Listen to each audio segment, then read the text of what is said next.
Hey guys, Philosopher here, and today we have a special event, Secrets of the Blitzmasters. So who are the Blitzmasters? Two members of my alliance who literally finish in the top 25 people. Not top 25%, not top 1%, top 25 people consistently in the new character blitzes. Look at this. These are the last 5 new character blitzes. And look at where these guys show up. On the first blitz, they're 4th and 6th in the entire game. 5th and 6th. It's going to be sell and stuck. Sell and stuck. 5th, 4th and 5th, 5th and 6th. On this one here, they're 3rd and 5th, 13th, 17th, and then here they are, 10th and 24th, consistently finishing in the top 25 accounts in the game, in the entire game at blitzing for these new characters, scoring 45, 50 million points or more in the blitzes. I got to tell you, I always thought that blitzing had a lot to do with TCP, but I don't think you guys have top 25 accounts. It's not even close. So, Sel, where in the range does your account fall? I think my collection power is at about 1154. So you're 1,154th in the game in TCP, but you're finishing in the top 25 people. What about you, Stuck? I think I'm lower around 2300. Amazing. So what we're going to talk about today is we're going to go through what makes these guys successful, how they're able to take a roster that's, let's say, 2300th in the game and finish top 25th. No matter what area your roster's in, no matter how strong it is, you can take some of their tips. I learned stuff from these guys. You're going to learn it too. We're going to walk through a guide that is linked below that you can use to try to do better in Blitz. So let's go right to their guide. So look, the first piece of advice I think is pretty straightforward. Play the allowed 8 cycles a day. Now, this was a big change from previously. We used to be able to blitz constantly, so people who were like up all night, had no life, or bots were constantly blitzing. Things have changed now where you can blitz only 8 times for free per day. What do you do to manage that? Yeah, so you gotta start as soon as the blitz starts. And you want to start getting your cycles done ASAP. And then as soon as you're done, you set a timer for 2 hours. And you want to get through all 8 of your cycles in that day. And you'll know when you get there because the color for the timer remaining will like turn a different color. Yeah, that's great. The same thing happens to me if I set a timer on my iPhone. Usually after I do it every 2 hours, then by the end I have 3 or 4 hours till the next reset, so I have a little bit of extra time. Now you said here maximize your roster. You want as many balanced teams as possible that can win reliably. What do you mean by balanced teams? So for balanced teams, you want those teams to be relatively same power, or if you're the stars on those teams, you want those to be the highest power, but you want them to be good teams. And then you can also break those teams up into other meta teams. So let's talk about that. Well, first of all, you said the stars in the team. So in other words, you generally want, let's say, everyone in the team to be gear tier 10 or everyone in the team to be gear tier 14. But if you're going to have one big character, you want it to be like Phoenix or a character like that Bishop that's so big, a big damage dealer perhaps, that can carry the entire team. Yeah, that winner on that team, that one person that makes that team. It's okay to go overboard on them, but bring the other guys up so they're close to the same power, but it's okay to have that strong character. Now you talk here about breaking up meta teams. So what do you so you if you put Phoenix with like 4 scrubs? Yeah, essentially you'll take Phoenix and you can stick her with the 4 bottom characters, and now you have another team that can win consistently because she can carry that entire team. Yes, it breaks up Uncanny, but now you have Uncanny who can win, and you have a Phoenix team that can win. Well, wait, how the heck does your uncanny team win without Phoenix? Isn't that the whole team? No, no, they can hold their own, no problem. Wow, that's interesting. We're going to have to take a look. We will be looking at his save squads at the end of this video.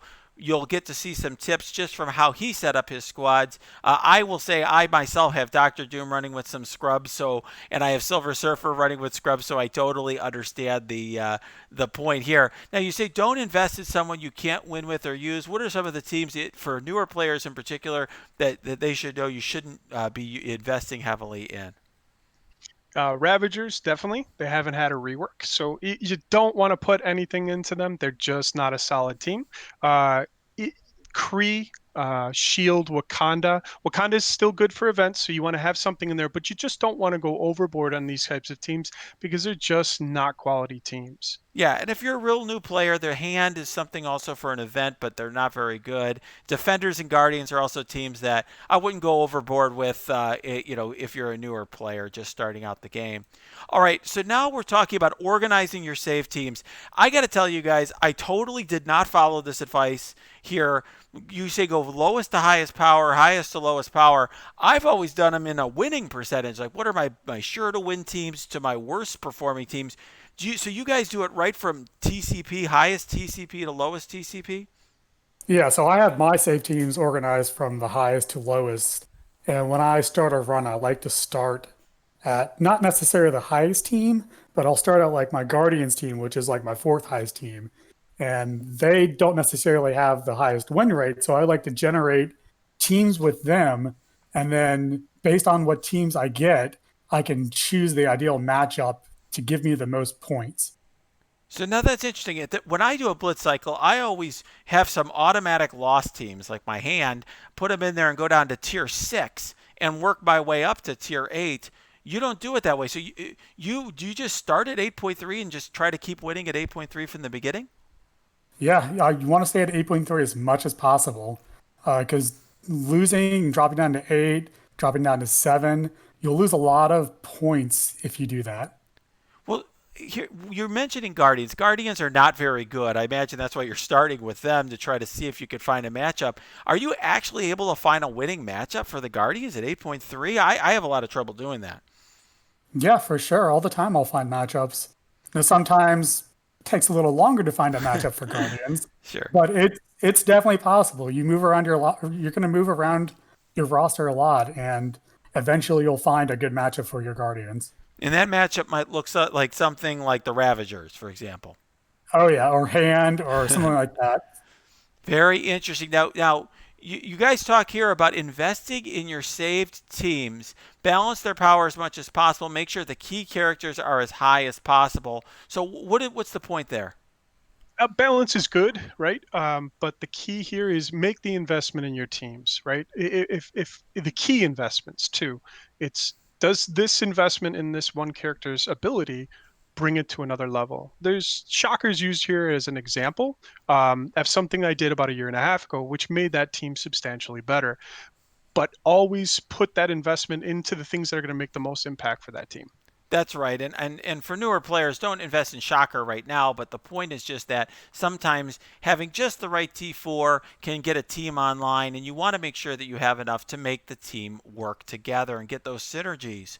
So now the next point you have here is learn your saved teams. This is different. I got to tell you guys, I love Sim Blitz. I loved before Sim Blitz, I would often just go to the milestones or I would slack off. And now I'm getting higher Blitz scores because I actually do it with simming. You're saying to actually play the games? Yeah, especially when you're starting with a team that you haven't really played much before, like Shadowlands just came out.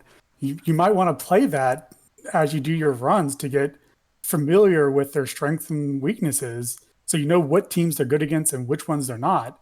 So that way when you do get around to simming it, oh, I can beat, defenders or whatever. I can safely sim this.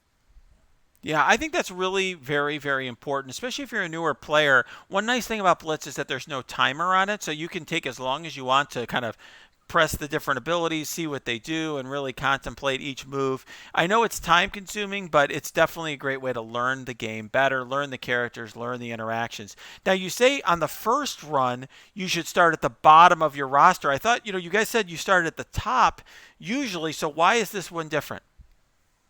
So this one's different because the first run, you're always starting at tier 1. And tier 1, you can always win. Pretty much anything in your roster can win. So go all the way down to maybe some of those teams that aren't on your saved roster and go ahead and just sim with them and win. And that'll get you up to the tiers faster so that you're at 8-3. That'll give you the most efficient points for your first run. Yeah, that's great because obviously in those early tiers you can win almost every time, right? Yeah, it's a no sweat, no worry. You're just gonna win and you're gonna climb. Exactly. Exactly. Now you say this is a point that you guys were making earlier. Win at tier 8.3 and stay at 8.3. Okay, that seems like sure. It's almost like saying get straight A's in school all the time. That everyone wants to win at 8.3. But why are you making this point here? We found that a lot of players will often drop down to tier 8 or drop down to tier 7. And it's really important to try to win as many matches as you can at 8.3 because that's really how you're going to get these huge scores is by winning consistently at 8.3 with as many teams as possible. Yeah, I got to tell you, I always got that advice. I think I watched some other content creator videos, got the advice to drop down, and I always dropped down to tier 6. So it just shows what I know. I think I have trouble keeping up with you guys in Blitz for that reason. All right, so now here you say never drop below 8.0. Losing at 8.3 can't be prevented because I guess it's so hard. The punch ups are so high. But when you lose, play a sure to win sim or manually play to ensure you win. So can you explain that? Why are you making sure you don't drop below 8.0? So with the goal of staying at 8.3, if you do lose and you will lose and you drop to 8, you need to make sure that very next win is a win. Because if you lose again, you'll drop down to 7 and then you have 3 wins to climb back to 8.3. Remember, we're trying to maximize points. So in that 8 when you're at 8, you want to play something that you know will win, either in a sim or you want to actually manually play the match to make sure you win. Wow. Yeah, absolutely. Because you don't want to go from 8 to 7.0. That'll screw you up. You're going to lose points that way. Now, here, this is easier said than done. This is another important one. Picking the right fights. I think this really is one of the most important pieces of blitzing well. So, how do you pick the right fights?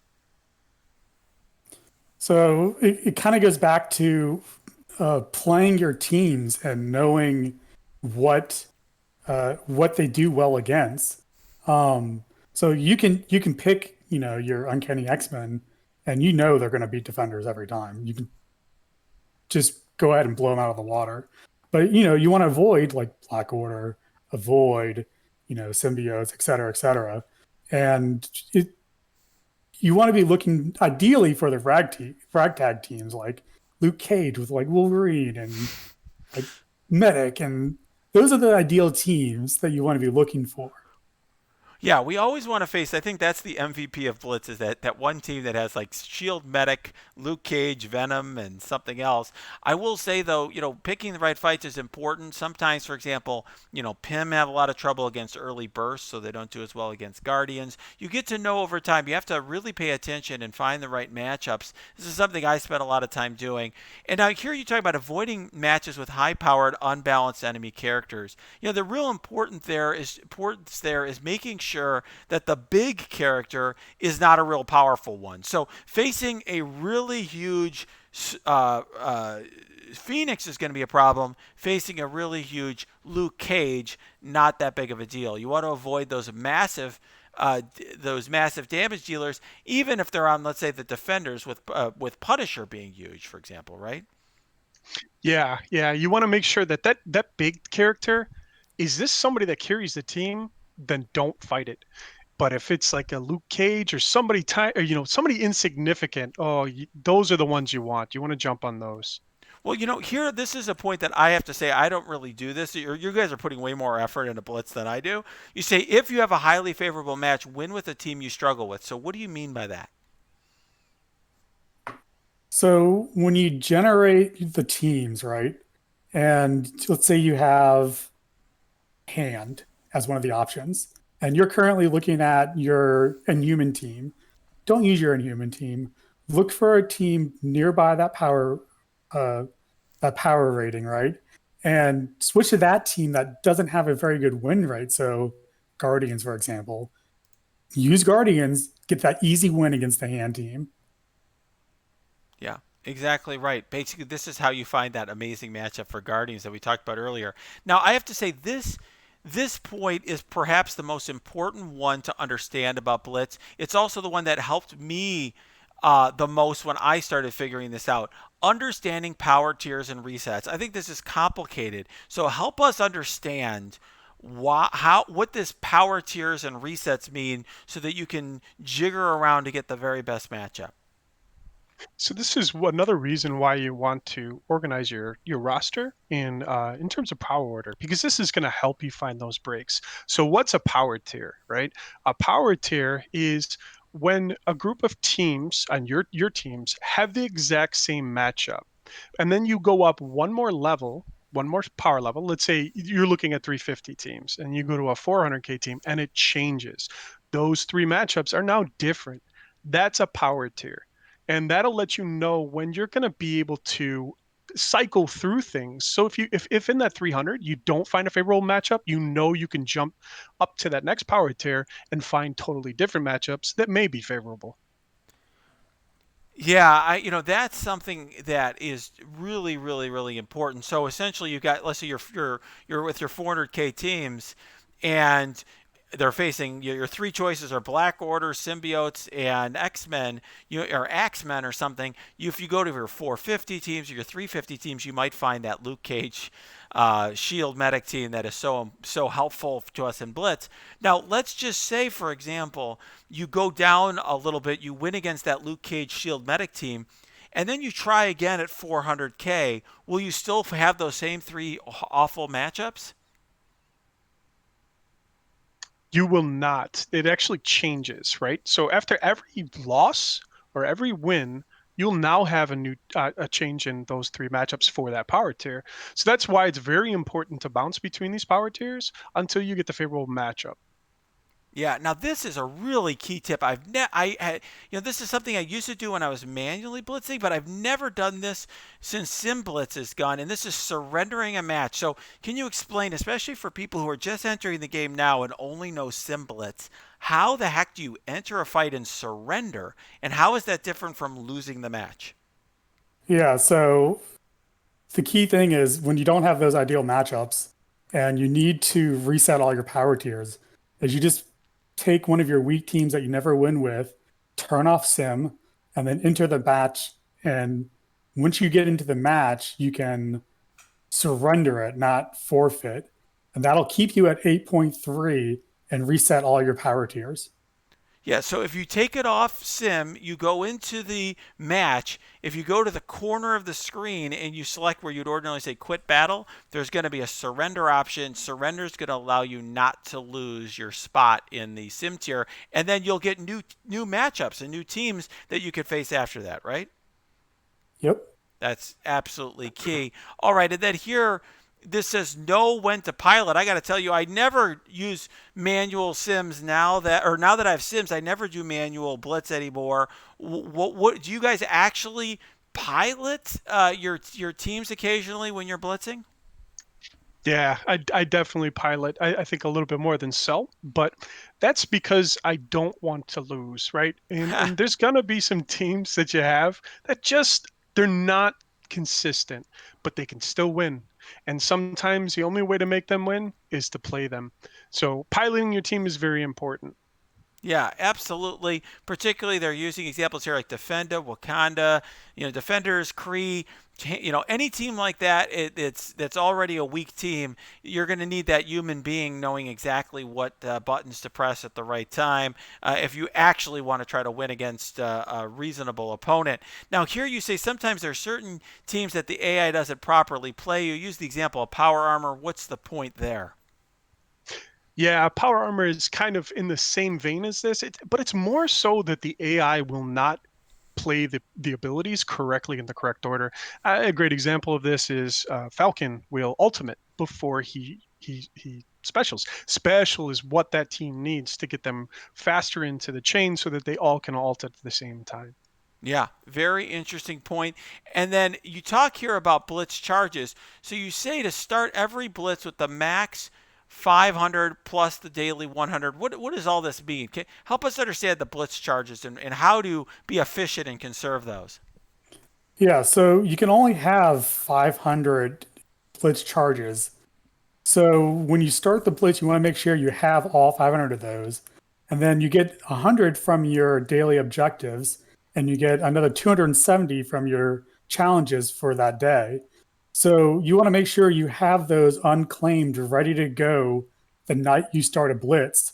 So that way, as you work through your roster, you can burn at least 370 charges on those high point teams.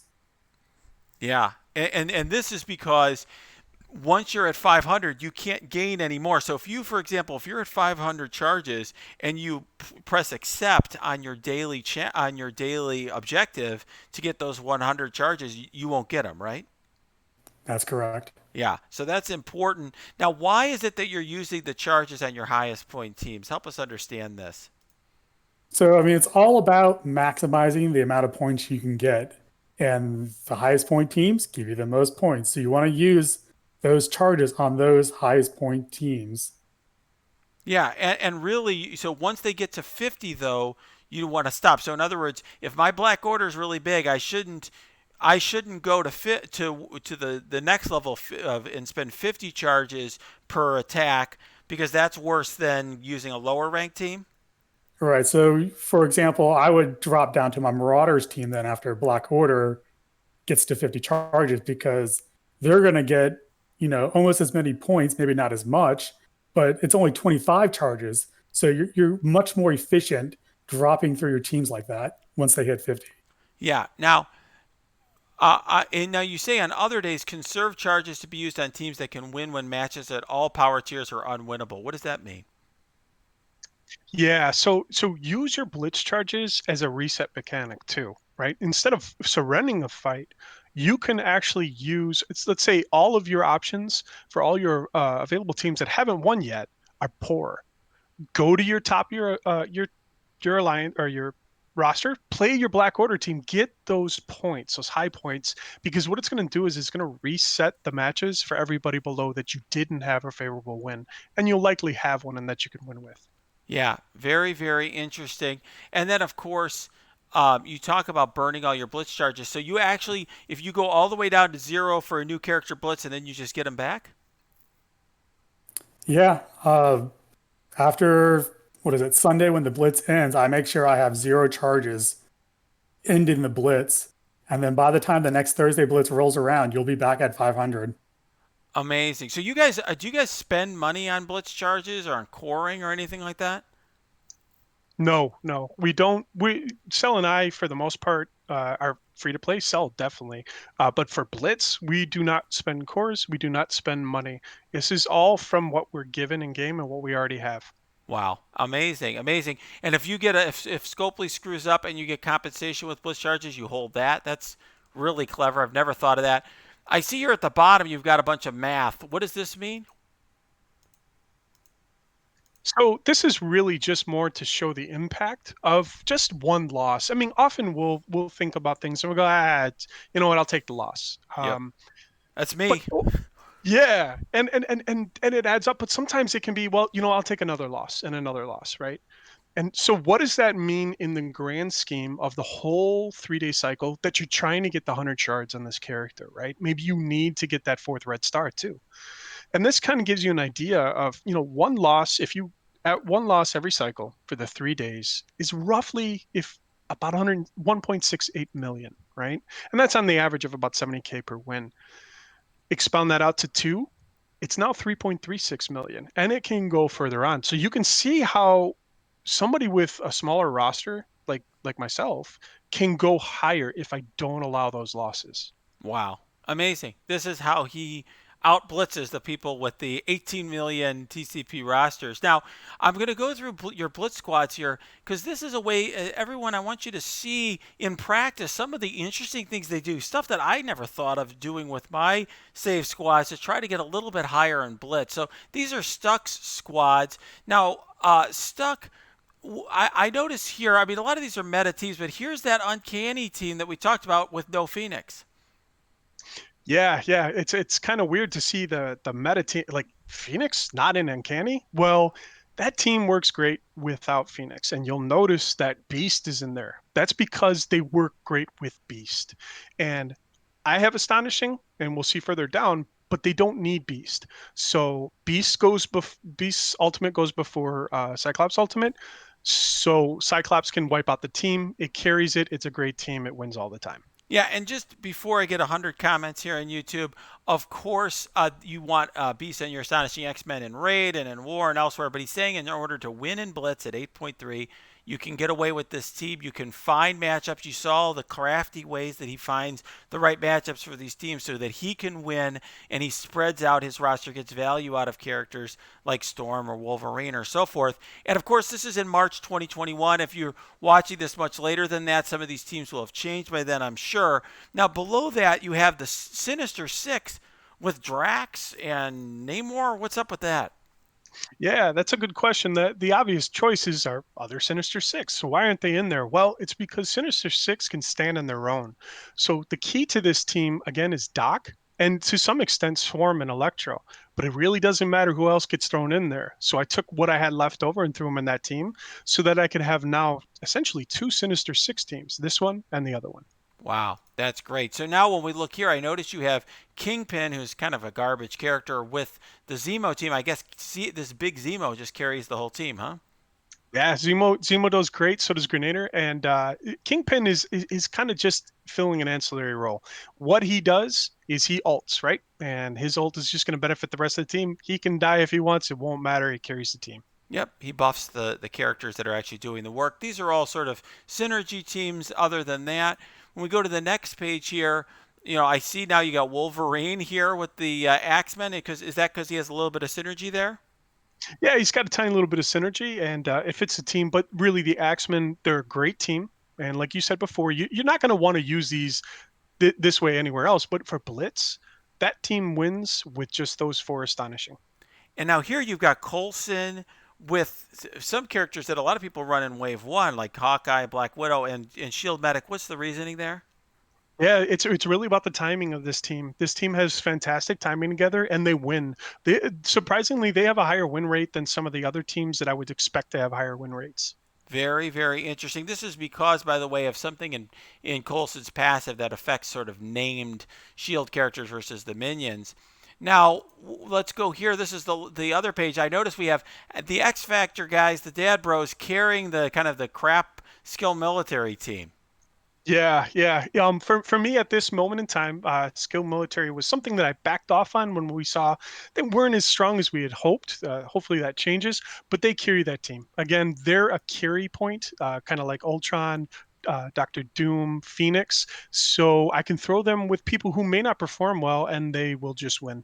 Yeah, I noticed here you got the Sinister Six. We talked about them earlier. I noticed with Wakanda, I will tell you, my Shuri's gear tier 14, and this team just doesn't work for me because she's the biggest character and she's a healer, so it just doesn't work when I try to find matchups. But for you, are you able to make this team work? I do, and this is another one of everybody's going to have weak points in their roster, right? And this is one of my weaker teams. But using the guide, you can find the optimal matchup, and I do win. And it does win because Shuri isn't too huge.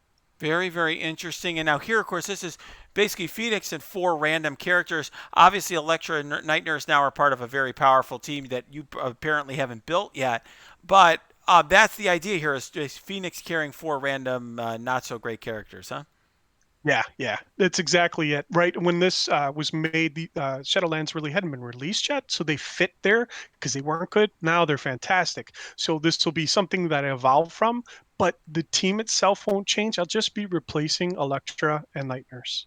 Very interesting. And then here on the last page, of course, we have Fury with all the minions. I could see how that makes sense. And then, of course, here's Ultron just carrying like four hobos, basically. Although Falk can be good at the Avengers, this team has no synergy, but Ultron carries the entire team. Yep, it's a straight carry. If they all drop dead, it won't matter. Ultron will win. Now, Cell, I'm looking here at your teams. Obviously, we've got some synergy here. You're running the Guardians with Vision instead of running them with Mantis. What's the reasoning there?